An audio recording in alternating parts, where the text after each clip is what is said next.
شروع کرتا ہوں اللہ کے نام سے جو بڑا مہربان نہایت رحم کرنے والا ہے۔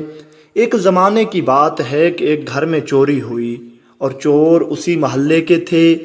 چوروں نے گھر والوں کو پکڑا اور زبردستی ان سے حلف لیا کہ اگر تم میں سے کسی نے ہمارا پتہ بتایا تو تمہاری بیوی پر طلاق ہوگی۔ اس بیچارے نے مجبوراً طلاق کا حلف لے لیا اور وہ چور اس کا سارا سامان لے کر چلے گئے۔ اب وہ بہت پریشان ہوا کہ اگر میں چوری کا پتہ بتاتا ہوں تو مال مل جائے گا، مگر بیوی ہاتھ سے نکل جائے گی، اور اگر پتہ نہیں بتلاتا ہوں تو بیوی تو رہے گی مگر سارا گھر خالی ہو جائے گا۔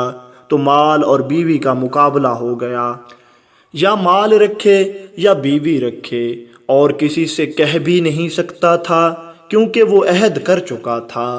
وہ امام ابو حنیفہ رحمۃ اللہ علیہ کی مجلس میں حاضر ہوا اور بہت غمگین، اداس اور پریشان تھا۔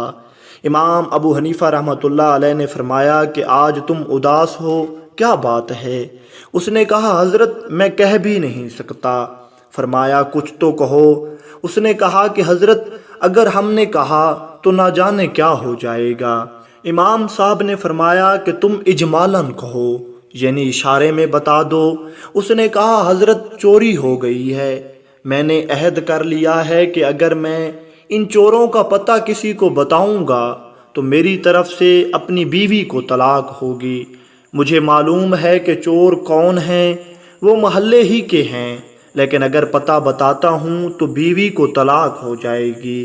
امام صاحب نے فرمایا کہ مطمئن رہو، بیوی بھی ہاتھ سے نہیں جائے گی اور مال بھی مل جائے گا، اور پتہ بھی تم نہیں بتاؤ گے۔ اس بات پر پورے کوفہ میں شور ہو گیا کہ امام ابو حنیفہ رحمۃ اللہ علیہ یہ کیا کر رہے ہیں؟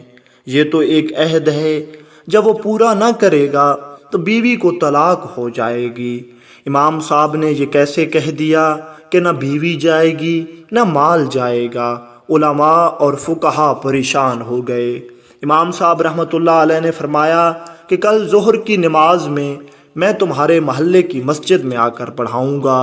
چنانچہ امام صاحب تشریف لے گئے، وہاں نماز پڑھی اور اس کے بعد اعلان کر دیا کہ مسجد کے دروازے بند کر دیے جائیں، کوئی باہر نہ جائے۔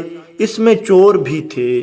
اس مسجد کا ایک دروازہ کھول دیا، ایک طرف خود بیٹھ گئے اور ایک طرف اس کو بٹھا دیا، اور فرمایا کہ ایک ایک آدمی نکلے گا جو چور نہ ہو اس کے متعلق کہتے جانا یہ چور نہیں ہے، اور جب چور نکلنے لگے تو چپ ہو کر بیٹھ جانا۔ چنانچہ جو چور نہیں ہوتے تھے ان کے متعلق کہتا جاتا تھا کہ یہ بھی چور نہیں ہے، یہ بھی چور نہیں ہے، اور جب چور نکلنے لگتا تو خاموش ہو کر بیٹھ جاتا۔